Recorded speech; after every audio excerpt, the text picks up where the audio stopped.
বড় মা। যতীন কাকা, আব্বা, তোমরা ভালো আছো? হ্যাঁ মা, আমরা ভালো আছি। তুই ভালো আছিস তো? হ্যাঁ কাকা। বসো আব্বা, আমি তোমাদের জন্য খাবারের ব্যবস্থা করি। থাক, যেটা বলতে এসেছিস তাড়াতাড়ি বল, আমার এখানে দম বন্ধ হয়ে যাচ্ছে। তুমি কি বলছো আব্বা? মেয়ের বাড়িতে আসলে কি কোনোভাবে দম বন্ধ হয়ে যায়? বড় মা, আগামী শুক্রবারে তোর ছোট বোনের বিয়ে, আমরা তোকে নিমন্ত্রণ করতে এসেছি। আমার ছোট বোনের বিয়ে? হ্যাঁ মা, তুই যাবি তো?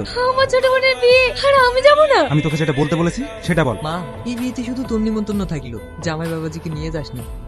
কাকা, এই বিয়েতে আমি যেতে পারবো না। যেখানে আমার স্বামী যাবে না সেখানে আমিও যাবো না। সালমা, আজকে আমরা আরো 20 টাকার মালের অর্ডার পেয়েছি।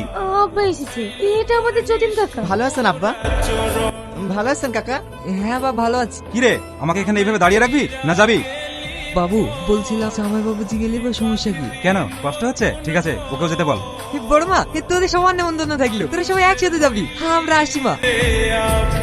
ভালো আছিস তোরা? হ্যাঁ ভালো আছি। নিজেরা কি অবস্থা করেছিস? কেন, আমি তো ঠিকই আছি। সে তো দেখেই বুঝতে পারছি। তোকে দেখে মনে হচ্ছে একটা জঙ্গলি ভূত। আর হবে না বানানো, একজন ভিখারির সাথে বিয়ে হলে তার জীবনটা এমনই হবে। দেখ, আমি অনেক ভালো আছি। ও এই বাড়িতে প্রথম এসেছে, ওকে কিছু বলিস না। এসো, ভিতরে এসো।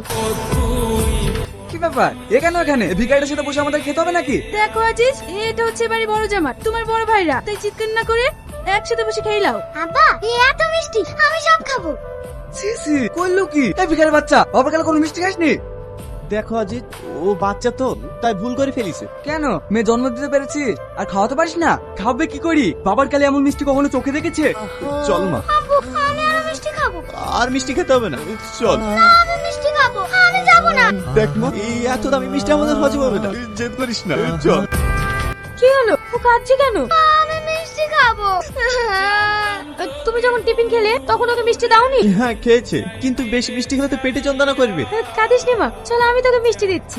না, ওকে আর মিষ্টি দিও না। কি হলো, তুমি কাঁদছো কেন? আমি শুধু এটা ভাবছি, আমি তোমার জীবনটা শেষ করে দিই। তুমি কোন বাড়ির মেয়ে?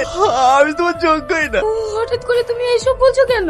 এ বাড়ির মানুষই এতটা ভালো, আমি এখানে না আসলে বুঝতেই পারতাম না। সত্যি, আমি তোমার এমন এক ক্ষমতার্থ স্বামী, তোমাকে বাবা মনোযোগ কষ্ট ছাড়া কিছুই দিতে পারিনি।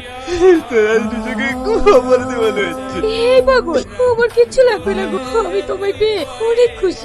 আমার শুধু এইটুকুই চাওয়া, আমি যেন তোমার বুকে মাথা রেখে শেষ নিঃশ্বাসটা ত্যাগ করতে পারি।